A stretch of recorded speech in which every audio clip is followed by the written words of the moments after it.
आवाज आ रहा है तो थोड़ा थम दीजिए। आप लोगों का स्वागत है स्टडी मूड में।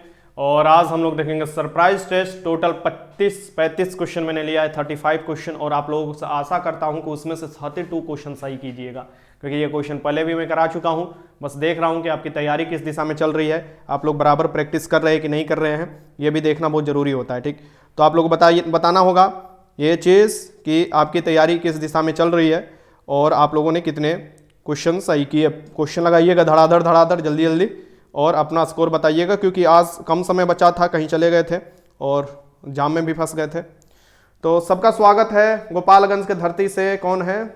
अभिमन्यु राज, अंकित हाजीपुर से आ गया है, Balendra Kumar, Prem Kumar, sweetness, hi hello, Sasaram boy, प्रणाम प्रणाम। चलो ज्योति झा, सब लोग लगाओ क्वेश्चन। चलो स्टार्ट करते हैं। यहां से सरप्राइज टेस्ट है, 1 मिनट लगाओ क्वेश्चन। क्वेश्चन नंबर फर्स्ट आपके सामने है। क्वेश्चन नंबर पहला आपके सामने है कि वर्तमान में कितने राज्यों में द्विसदनीय विधायिका है? बफरिंग मयंक, बफरिंग नहीं हो रहा है, ये तुम ही का एक बफरिंग होता है, सबको तो दिखाई दे रहा है बफरिंग कह रहे हो। हाँ?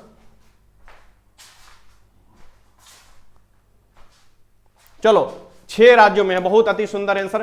टारगेट रखो 35 क्वेश्चन में कराने वाला हूं सुपरफास्ट तरीका से, और इसमें से 32 प्लस लाने की टारगेट रखो। 32 प्लस या 30 प्लस भी अगर है तो आपकी तैयारी बेहतर है। ठीक, यानी ये टारगेट आपको रखना है। 6 राज्यों में है, बिहार में है, उत्तर प्रदेश में है, कर्नाटक में है, महाराष्ट्र में है, तेलंगाना में है, आंध्र प्रदेश में है। द्विसदनीय विधायिका है। बिहार में देखा जाए तो टोटल 75 विधान परिषद का सीट है। आगे देखते हैं क्वेश्चन नंबर 2। देखो, पंचवर्षीय योजना का अनुमोदन कौन देता था? पंचवर्षीय योजना का अनुमोदन कौन देता था? पंचवर्षीय योजना का बक्सर की धरती से कल्पेश कुमार। ठीक, फिरोज आलम, लगाओ क्वेश्चन दबा कर एकदम।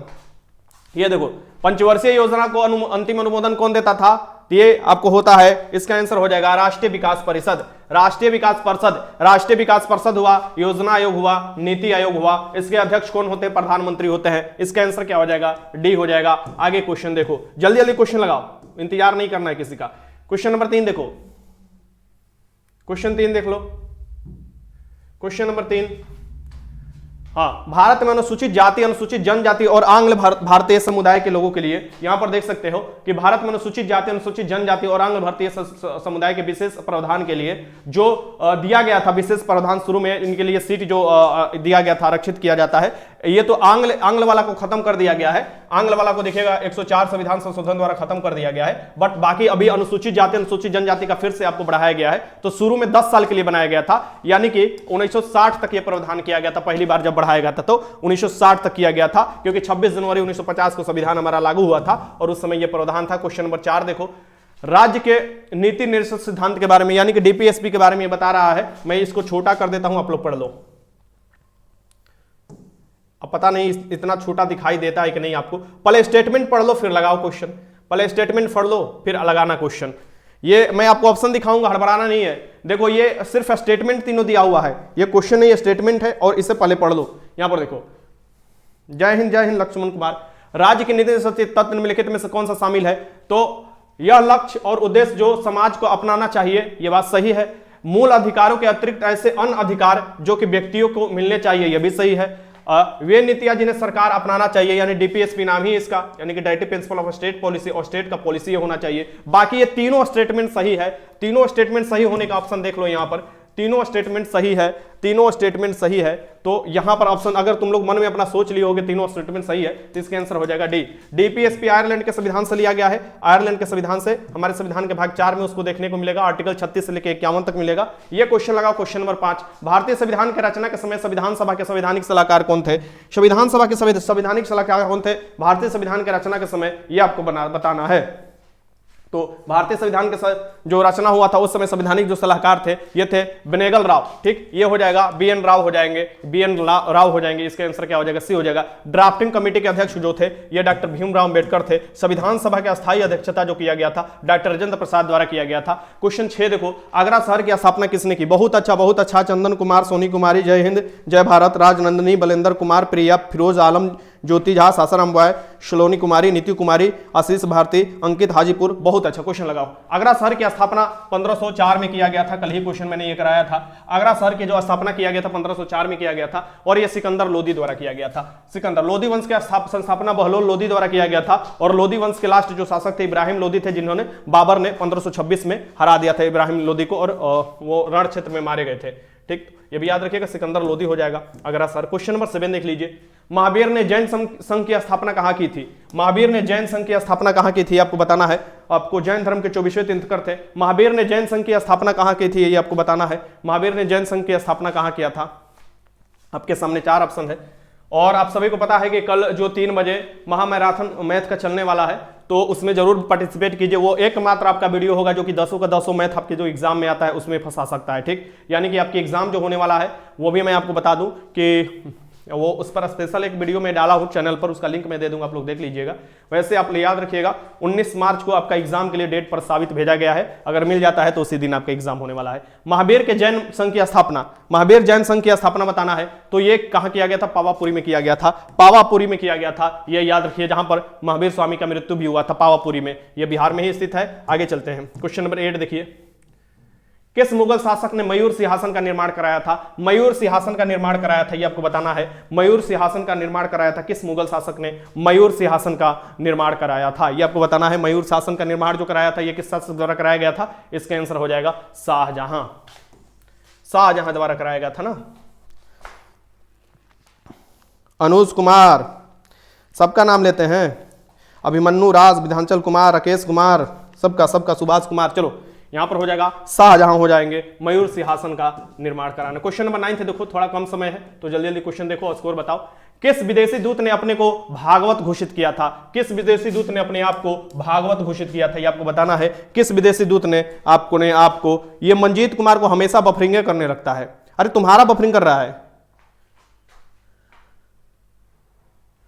आज बनियापुर में एक महिला कांस्टेबल ने खुद को, क्या हुआ?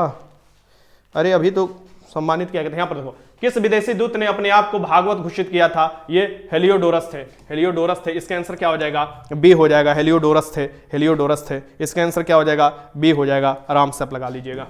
आगे देखो क्वेश्चन नंबर 10। वैदिक कालीन लोगों ने सर्वप्रथम किस धातु का प्रयोग किया था? वैदिक कालीन जो लोग थे वो सर्वप्रथम किस धातु का प्रयोग किए थे? वैदिक कालीन जो लोग थे ये सर्वप्रथम, एक्सीलेंट फैक्ट वीडियो, मंजीत को ब्लॉक कीजिए। नहीं लगाने दो। वैदिक कालीन लोगों ने सर्वप्रथम किस धातु का प्रयोग किया था? तो वैदिक कालीन लोगों ने सर्वप्रथम तांबा का किया था। तांबा का किया था। सिंधु घाटी सभ्यता कांस्य युगीन सभ्यता था, ये भी याद रखिएगा। इसका आंसर क्या हो जाएगा? तांबा हो जाएगा। ठीक, आगे देखते हैं क्वेश्चन। जल्दी जल्दी क्वेश्चन तुम लोग लगाते रहो। क्वेश्चन नंबर 11 है उलगुलान विद्रोह। उलगुलान जिसे महाविद्रोह भी कहा जाता है, 1899, आप लोगों को समय याद रखना चाहिए। यह आपको बताना है कि उलगुलान विद्रोह किससे जुड़ा हुआ है। उलगुलान विद्रोह किससे जुड़ा हुआ है यह बताना है। तो ये जुड़े हुए हैं झारखंड से, बिरसा मुंडा, यह याद रखिएगा। इसका आंसर क्या हो जाएगा? डी हो जाएगा। उलगुलान विद्रोह या मुंडा विद्रोह भी उसे बोला जाता है। क्वेश्चन नंबर 12 देखो। किस पिंड का भार, यहां पर बताना है, पढ़कर सबसे पहले पढ़ लो। तुम लोग समय दिए हुए हैं तुम लोगों को, पढ़ लो पहले पढ़ लो। किसी पिंड का भार, किसी पिंड या किसी भी वस्तु का भार की बात कर रहा है। यहां पर भार की बात कर रहा है, यानी कि mg की बात कर रहा है। भार बराबर क्या होता है? mg होता है। और यह किस पर डिपेंड करेगा? g पर डिपेंड करेगा। तो यहां पर देखो क्या होता है, पृथ्वी पर सभी स्थानों पर एक समान होता है। एकदम गलत है, ये तो एकदम गलत है। सभी जगह पर एक समान नहीं होता है, क्योंकि जी ही सभी जगह पर एक समान नहीं होता है। ध्रुवों पर अधिकतम होता है, एकदम सही है। ध्रुव पर एकदम अधिकतम होता है, ये वाला बी वाला आंसर सही हो जाएगा। विषुवत रेखा पर अधिकतम नहीं होता है, ये गलत है। ठीक, ये याद रखिएगा। विषुवत रेखा से ध्रुव की ओर जाइएगा तो बढ़ते जाता है जी का वैल्यू। मैदान की अपेक्षा पहाड़ों पर अधिक होता है, ये भी नहीं। इसका आंसर क्या हो जाएगा? बी हो जाएगा। बी हो जाएगा। आगे देखो क्वेश्चन नंबर 13 देख लो। 13 लगाओ। किसी पिंड को पृथ्वी से चंद्रमा पर ले जाने पर, किसी पिंड को पृथ्वी से चंद्रमा पर ले जाने पर क्या होगा? किसी पिंड को पृथ्वी से चंद्रमा पर ले जाओगे तो क्या होता है? किसी पिंड को पृथ्वी से चंद्रमा पर ले जाओगे तो क्या होगा? जी जो होता है 1/6 हो जाता है, यानी कि जी जो हो जाता है, यानी भार जो हो जाता है 1/6 हो जाता है। भार क्यों बोला जाता है? तो भार बराबर होता है mg। ठीक, जी एम जो है द्रव्यमान कहीं नहीं बदलता है, जी बदलता है और वो 1/6 हो जाता है चंद्रमा पर जाने पर, तो भार भी 1/6 हो जाता है। तो यहां पर कहोगे इसका आंसर, उसका द्रव्यमान वही रहेगा किंतु भार भिन्न हो जाएगा। इसका आंसर क्या हो जाएगा? सी हो जाएगा। आगे देखो क्वेश्चन नंबर 14, भू स्थिर या तुल्यकाली उपग्रह या जिसे जियो स्टेशनरी उपग्रह कहा जाता है, यानी कि जियो स्टेशनरी जो सैटेलाइट है जो छोड़ा जाता है पृथ्वी के ऊपर ही, ऐसे देखिएगा ज्यादा ऊंचाई पर रहता नहीं है, पृथ्वी के ऊपर रहता है और पृथ्वी के साथ ही आपको चक्कर लगाते रहता है। तो ये बताना है कि उसका आवर्तकाल कितना होगा, तो जितना पृथ्वी का होगा एक चक्कर लगाएंगे वही आपको होता है, तो ये क्या होगा ये आपको बताना है। ये अपने अक्ष पर पृथ्वी जो घूम जाता है ये 24 घंटे में घूम जाता है और उसका भी आवर्तकाल कितना होगा, तो 24 घंटे ही होगा। ठीक, तो इसका आंसर क्या हो जाएगा, ए होगा, ये होगा। बहुत अच्छा। क्वेश्चन नंबर 15 देखो, हमारे शरीर पर वायुमंडल का दाब होते हुए भी हमें महसूस नहीं कर सकते। हमारे शरीर पर वायुमंडल का बहुत दाब होता है, वायुमंडलीय दाब जो होता है, लेकिन हम लोग क्या करते हैं, वायुमंडल हम पर दाब लगाता है, हमारे शरीर से फिर बाहर की ओर दाब लगाया जाता है। ठीक, तो जो वायुमंडलीय दाब होता है और हमारे शरीर के बाहर की ओर कौन दाब लगाता है, जो हमारे शरीर में ब्लड है ना वो लगाता है, ब्लड जो है खून है वो लगाता है। इसलिए ज्यादा ऊंचाई पर जाओगे जब तो वहां पर वायुमंडलीय दाब घट जाता है, इसलिए जो देखोगे कि हमारे नाक से खून आने लगता है, या आपको सियाही जो होता है एरोप्लेन से ऊपर जाओगे तो उसमें सियाही निकलने का डर होता है, वो भी कहीं कि वायुमंडलीय दाब घट जाता है तो अंदर का दाब ज्यादा रहता है तो बाहर निकलने की अपेक्षा वो बाहर निकलता है। वैसे ही हमारे साथ भी होता है कि ज्यादा ऊंचाई पर जाएंगे तो नाक से खून आने लगता है, इसी कारण से कि वायुमंडलीय दाब जो होता है वो तो ऊपर वाला कम हो जाता है, मैंने बाहर वाला कम हो जाता है लेकिन अंदर का उतना ही रहता है, इसलिए बाहर पंपिंग करने लगता है। ठीक, तो इसका आंसर क्या हो जाएगा, हमारे शरीर में रक्त का वायुमंडलीय दाब से अधिक है। ठीक, हमारे शरीर का, तो इसका आंसर क्या हो जाएगा, डी हो जाएगा। क्वेश्चन नंबर 16, निर्वातित विद्युत बल्ब के तंतु से कांच आवरण तक उष्मा का कैसे संचरण होता है, यानी कि निर्वातित मतलब कि एक तो जो वैक्यूम होता है बल्ब में आप देखोगे तो, और यहां पर ये पूछ रहा है कि उसमें जो उष्मा का संचरण होगा ये कैसे होगा, तो उष्मा का संचरण जो होता है ये कैसे होता है ये आपको बताना है, बताइए, लगाओ क्वेश्चन लगाओ। तो उष्मा का जो संचरण होता है ये होता है विकिरण द्वारा, सी विकिरण द्वारा होता है। ठीक, क्वेश्चन नंबर 17 लगाओ, किसी द्रव की वाष्पन दर निर्भर करती है, किसी द्रव की जो वाष्पन दर है यानी वाष्पित होने की दर जो होती है किस पर निर्भर करती है, किसी द्रव की जो वाष्पन दर होता है ये किस पर निर्भर करता है, किसी द्रव का जो वाष्पन दर है ये पढ़ो ध्यान से, खुद ही समझ जाओगे कि इसमें क्या दिया हुआ है। चलो आंसर लगाओ ये सभी लोग तो मिलकर, क्वेश्चन नंबर 17 के आंसर लगाओ। गलत हुआ तो होने दो, गलत हुआ तो होने दो, ठीक है, बाद में अपना स्कोर बताना, और जितना बोले हैं क्या तुम उतना ला पाते हो कि नहीं ये भी देखना। किसी द्रव का वाष्पन दर क्या होता है, किसी द्रव का वाष्पन दर क्या होता है, सभी लोग डी डी डी, अति सुंदर अति सुंदर, यानी कि उसके तापमान पर भी निर्भर करता है, द्रव के चारों ओर जो वायु का ताप है यानी कि जो ताप है उस पर भी निर्भर करता है, और द्रव के सतह पर भी क्षेत्रफल जितना बड़ा होगा वाष्पन दर उतना ही ज्यादा होगा, उस पर भी निर्भर करता है, यानी कि डी हो जाएगा इसका आंसर। आगे देखो क्वेश्चन नंबर 19, मिट्टी के बने घड़े में भरा जल ठंडा हो जाता है, क्योंकि अगर आप देखोगे गर्मी के दिन में मिट्टी के घड़े में पानी रखा जाता है वो ठंडा हो जाता है, क्योंकि ये आपको बताना है। प्रणाम सर, सो गए थे सर, परवीन राज, कोई बात नहीं कोई बात नहीं परवीन, क्वेश्चन लगाओ, कोई बात नहीं, क्वेश्चन सब लगाकर स्कोर अपना बता देना। सो गए थे अब तो जग गए हो ना। यहाँ पर मिट्टी के बने घड़े में भरा जल ठंडा हो जाता है, क्योंकि ये क्या हो जाता है, तो अब देखिएगा कि मिट्टी के जो जल में अब पानी जो है रिस कर बाहर जाता है और उसका वाष्पन होता है, यानी कि मिट्टी के घड़े का उष्मा नहीं, मिट्टी के घड़े का उष्मा अच्छा नहीं, घड़े के छिद्र से जल बाहर आकर वाष्पित हो जाता है। ठीक, इसके आंसर क्या हो जाएगा, यहाँ पर सी हो जाएगा। अगेन देखो क्वेश्चन नंबर 19, अक्सीकारक वह प्रक्रिया है जिसमें अक्सीकारक ऑक्सीडेशन, अक्सीकारक वह प्रक्रिया है जिसमें अक्सीकारक वह प्रक्रिया है जिसमें, मंजीत कुमार लास्ट वार्निंग दे रहे हैं, तुमको ब्लॉक कर देंगे, ये तुम्हारा लास्ट वार्निंग है। ठीक, डिस्टर्बेंस करोगे ब्लॉक मार देंगे यहां से। ऑक्सीकरण वह प्रक्रिया है जिसमें क्या होता है, इसमें जो होता है मुख्य रूप से ऑप्शन के अकॉर्डिंग जब चलोगे तो इसमें इलेक्ट्रॉन की हानि होगा, क्या होगा, इलेक्ट्रॉन की हानि होगा। ठीक, इसमें इलेक्ट्रॉन की हानि हो जाता है, इसका आंसर ए हो जाएगा। ठीक, ए हो जाएगा।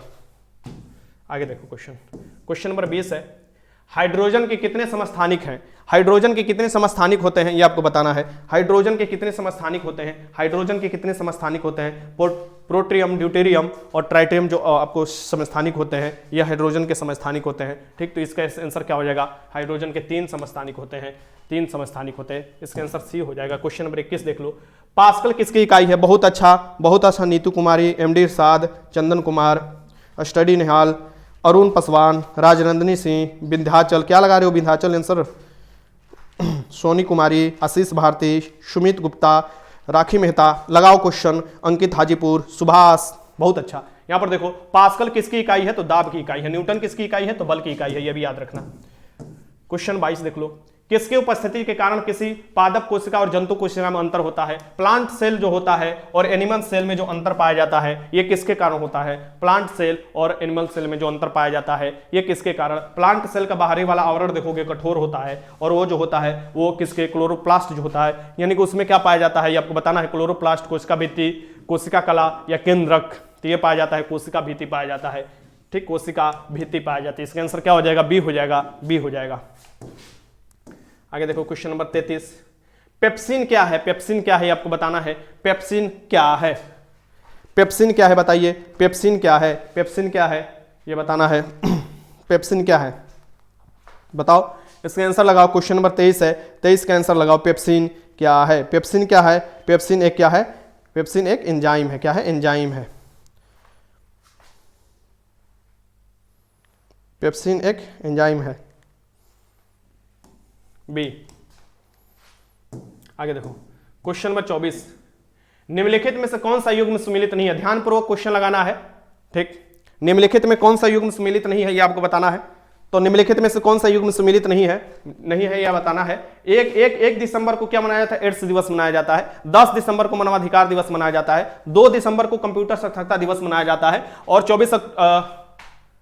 2 दिसंबर को कंप्यूटर साक्षरता दिवस, 1 दिसंबर को आपको एड्स दिवस मनाया जाता है। 10 दिसंबर यहां पर होना चाहिए, मानवाधिकार दिवस 10 दिसंबर को मनाया जाता है, ये गलत दिया हुआ है। ठीक, तो यही आंसर हो जाएगा। पूछ रहा था कौन सा सम्मिलित नहीं है, डी हो जाएगा इसका आंसर। आगे देखो क्वेश्चन नंबर 25, जनन क्षमता में कमी आती है, फर्टिलिटी रेट घट जाता है, यानी जनन क्षमता में कमी आ जाती है, ये किसके कारण? जन्म क्षमता में कमी आती है, जन्म क्षमता में कमी आती है, या ऐसे क्वेश्चन ये देता है कि ये बताना है किसके कमी आती है जनन क्षमता में। बहुत अच्छा, क्वेश्चन नंबर 25 लगाओ तुम लोग। क्वेश्चन नंबर 25,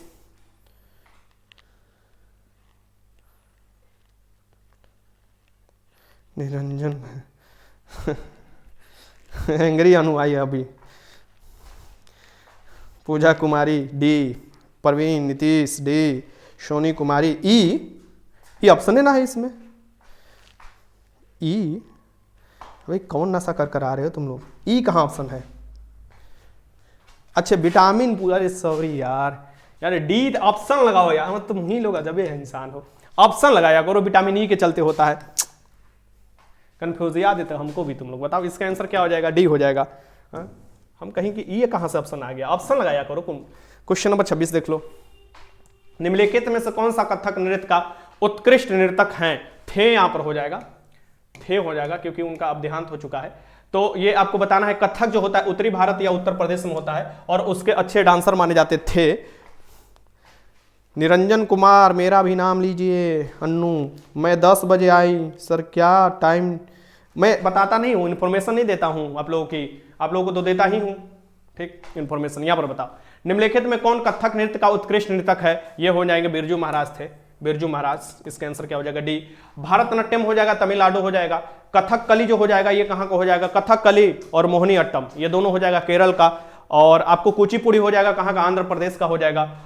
जो आपको यहाँ पर दे रहा है क्या? अब देगा तुम्हारा सतरिया एक देता है। ठीक, और फिर एक क्या देता है? 7 जो 8 है उसका तो मैं बार बार आप लोगों को बताते ही रहता हूँ। डी हो जाएगा इसका।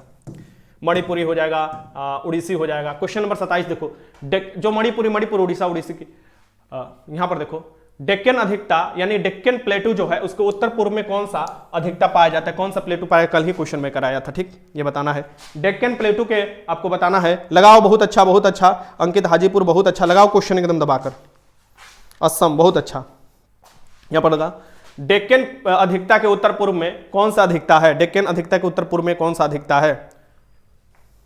क्वेश्चन नंबर 27 लगाओ। निरंजन कुमार, ए छोटा नागपुर अधिकता, बहुत अच्छा है। छोटा नागपुर अधिकता है, बहुत अच्छा। अंकित हाजीपुर, सर क्लास 2 टाइम कम से कम करवाइए प्लीज। देखो 3 बजे वाला तो वो लोग तो चलता ही है, कल तो मैराथन होने वाला है तो कल तो होगा नहीं मेरा। बाकी देखिए कल अगर ज्यादा देर तक मैराथन होगा तो इस क्लास को भी कल मैं आपको बता दूंगा, आप लोगों को सूचना दे पाऊंगा कि संडे को हो पाएगा कि नहीं हो पाएगा, लेकिन कुछ जरूर मैं कराऊंगा। सबके लिए कराऊं या कुछ जरूर मैं कराऊंगा, सबके लिए हो सकता है मैं करा दूं। देखो उत्तरी अमेरिका के तट से गुजरने वाली ठंडी महासागरीय धारा के नाम बताना है। कोशिश है, अभी आप अच्छा खासा समय मिल गया है, तुम्हारा मार्च में एग्जाम होने वाला है, चिंता मत करो, ज्यादा चिंता करने की जरूरत नहीं है, अच्छा खासा समय मिला हुआ, अच्छे से तैयारी होगा। उत्तरी अमेरिका के तट से गुजरने वाली ठंडी महासागर ये क्या है? उत्तरी अमेरिका के तट से गुजरने वाली देखोगे तो अटलांटिक महासागर में ये देखोगे उत्तरी, तो यहां पर ये लेब्राडोर हो जाएगा, सी हो जाएगा। सही लगा रहे हैं सब लोग, क्योंकि ये क्वेश्चन में प्रैक्टिस करा चुका हूं। ये क्या हुआ? अच्छा यहां पर देखो क्वेश्चन नंबर 29, हिमालय के स्थान पर कौन सा सागर विद्यमान था? ये भी क्वेश्चन कराया था, इसलिए तो मैं आज रखा हूं ना कि तुम लोगों का टारगेट ही अच्छा रखा हूं कि इतना कम से कम आना चाहिए। हिमालय का स्थान पर कौन सा सागर विद्यमान था? अभी जो हिमालय है ये बलित पर्वत है और नवीन बलित पर्वत है, यानी कि ये युवा अवस्था में है। तो हिमालय का स्थान पर कौन सा सागर विद्यमान था? तो ये था टेथिस सागर। इसका आंसर क्या हो जाएगा? सी हो जाएगा। क्वेश्चन आगे देखो, क्वेश्चन नंबर 30, विश्व में कॉफी का सबसे बड़ा उत्पादक देश कौन सा है? विश्व में कॉफी का सबसे बड़ा उत्पादक देश कौन सा है? विश्व में कॉफी का सबसे उत्पादक देश कौन सा है? सबसे बड़ा उत्पादक देश जो है ये कौन सा है? सेंटोस बंदरगाह भी जानते होंगे, सेंटोस। ये बताना है कि विश्व में कॉफी का सबसे बड़ा जो उत्पादक हो जाएगा ये ब्राजील हो जाएगा। और भारत में कौन हो जाएगा? कर्नाटक हो जाएगा भारत में। क्वेश्चन नंबर 31 देखो, ऑस्ट्रेलिया के बृहद प्रवाल रोधिका किसके समानांतर है? 5 क्वेश्चन और बचा हुआ है। ये कौन ब्राजील लिख रहा है बताओ? ज्योतिष ब्राजील, अब ये आ रहा है ज्योतिष। ये ज्योतिष का काम पहले होना चाहिए कि बता देना चाहिए हाथ देखकर। ऑस्ट्रेलिया की बृहद प्रवाल भित्ति किसके समानांतर है? तो ये किसके है? तो पूर्वी तट के समानांतर है। ठीक, ग्रेट डिप आपको जो ये है ये ऑस्ट्रेलिया में पड़ता है, और ये घुमा घुमा कर क्वेश्चन बार बार देता है। क्वेश्चन नंबर 32, विश्व के सबसे बड़ा द्वीप कौन सा है? विश्व के सबसे बड़ा द्वीप बताना है कौन सा है? विश्व के सबसे बड़ा द्वीप कौन सा है? विश्व के सबसे बड़ा द्वीप कौन सा है? हिंद महासागर में सबसे बड़ा द्वीप मेडागास्कर हो जाएगा। विश्व के सबसे बड़ा द्वीप पूछ रहा है तो विश्व के सबसे बड़ा द्वीप जो हो जाएगा ग्रीनलैंड हो जाएगा। क्या हो जाएगा? ग्रीनलैंड हो जाएगा। इसका आंसर क्या हो जाएगा? सी हो जाएगा। आगे देखो क्वेश्चन नंबर 33, हुमायूंनामा किसकी कृति है? हुमायूंनामा जो है किसकी है? हुमायूंनामा किसकी कृति है? ये आपको बताना है। हुमायूंनामा किसकी कृति है? हुमायूंनामा किसकी कृति है? तो इसका हो जाएगा गुलबदन बेगम। हुमायूं के बहन गुलबदन बेगम का है ये कृति, हुमायूंनामा उनके द्वारा ही लिखा गया था। तो ये हो जाएगा ए। आगे देखो क्वेश्चन नंबर 34, क्रिस्कोग्राफ का निर्माण किसके द्वारा किया गया था? क्रिस्कोग्राफ एक इंडियन द्वारा निर्माण किया गया था। और क्रिस्कोग्राफ का निर्माण किसके द्वारा किया गया था? ये आपको बताना है। क्रिस्कोग्राफ का निर्माण किसके द्वारा किया गया था? ये बताओ। क्रिस्कोग्राफ का निर्माण जो किया गया था ये जगदीश चंद्र बसु द्वारा किया गया था। किसके द्वारा? जगदीश चंद्र बसु द्वारा। इसके आंसर क्या हो जाएगा? सी हो जाएगा। आगे देखो क्वेश्चन, आज का लास्ट क्वेश्चन ये है। क्वेश्चन नंबर 35 है कि निम्नलिखित में से कौन अंतरराष्ट्रीय दिनांक रेखा कौन सी है? अंतरराष्ट्रीय दिनांक रेखा कौन सी है? अंतरराष्ट्रीय दिनांक रेखा जो होती है ये कौन सी है? ये तो जो है 0 डिग्री जो है ये देशांतर रेखा जो है ये टाइम लाइन बोला जाता है। और ये जो है ये बोला जाता है ये 180 डिग्री जो पूर्वी आपको देशांतर रेखा है, इसे क्या बोला जाता है? ये बोला जाता है आपको डिग्री देशांतर रेखा को डेट लाइन बोला जाता है। एक दिन का अंतर पड़ जाता है तो डेट लाइन हो जाएगा। ठीक, तो इसका आंसर क्या हो जाएगा? डी। ए विश्वा आ जाओ, यहां पर देखिए टोटल 35 क्वेश्चन है और ईमानदारी पूर्वक सभी को बताना है कितना आया। ईमानदारी पूर्वक कोई बेईमानी नहीं करना है। अब बताओ ये 35 में से कितना तुम लोगों का आया? ईमानदारी पूर्वक बताओ 35 में से।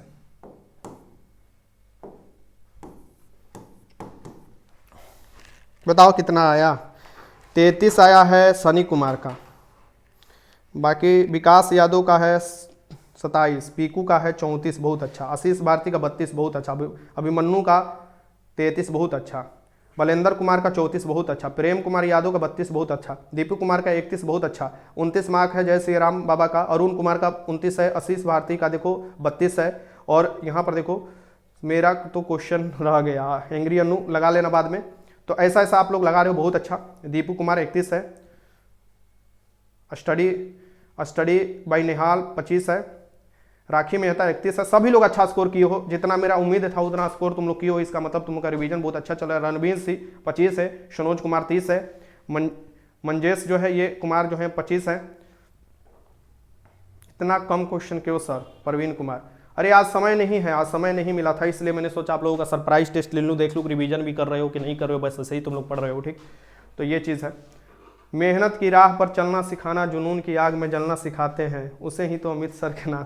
अरे काहे के लिए इतना कर रहे हो भैया, अभी बहुत मेहनत करना है। ठीक, चलो ठीक है, ध्यान से देखो। और मैराथन कल जरूर कर लेना। बांका के धरती से प्रणाम, अभिषेक कुमार बांका के धरती से, चंदन मंडल चलो चलो सब लोग अच्छे से जाओ, आराम करो, सो जाओ, अब ध्यान रखो अपना हेल्थ का। और ऐसे ही फिरोज आलम 30 लगाए हैं, मंतोष कुमार 35 लगाए, 30 लगाए हैं। और फिर यहाँ पर सोनी कुमारी 33, बहुत अच्छा। युवराज जो है 30 है, निरंजन कुमार 31 है, राजवंशी वीडियो क्रिएटर 31 है। बहुत अच्छा आप लोग लगाए हो, बहुत अच्छा। ठीक, चलो ध्यान से रखो और शुभ रात्रि, गुड नाइट, अपना ध्यान रखो। और फिर मिलते हैं आपको कल। हो सकता है तो सभी के लिए मैं क्लास लूंगा, क्वेश्चन तैयार कर रहा हूं, क्योंकि कल तो मैराथन भी होने वाला है मैथ का। देखो वो कितना देर तक चलता है, 3 बजे से मैराथन करना। और एक वीडियो में लिंक में डाल दूंगा कुछ देर में, वहां पर देख लेना, वो चैनल मेरा ही है, वो सब्सक्राइब भी कर लेना आप लोग। और वहां से मैं बताया हूं कि आपकी एग्जाम क्यों होने वाला है आपको 19 मार्च को। ठीक, वीडियो देखने का आपका बहुत बहुत धन्यवाद।